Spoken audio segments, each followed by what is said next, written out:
ஒரு நபித்தோழர் பள்ளியிலே உட்கார்ந்து இருக்கிறார். ரசூலுல்லாஹி ஸல்லல்லாஹு அலைஹி வஸல்லம் அந்த பள்ளியிலே உட்கார்ந்து இருக்கக்கூடிய அந்த நபித்தோழரை சந்திக்கிறார்கள். சந்தித்து கேட்டார்கள், அபு உமாமா, ஏன் தொழுகை இல்லாத இந்த நேரத்திலே பள்ளிவாசலிலே உட்கார்ந்து இருக்கிறார்கள்? யா ரசூலுல்லாஹ், கவலை. யா ரசூலல்லாஹ், கடன் மிகைத்திருக்கிறது. என்ன? அபு உமாமா, இந்த வார்த்தையை எல்லா தொழுகைக்கு பிறகும் சொல், எல்லா நேரங்களிலும் சொல்.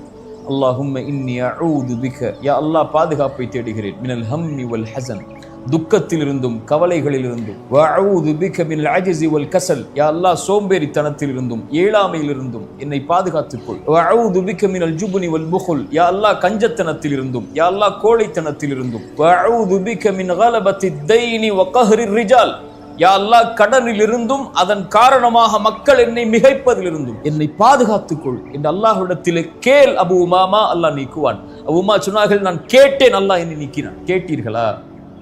அழைத்தீர்களா? அல்லாஹ்விடத்தில் முறையிட்டீர்களா?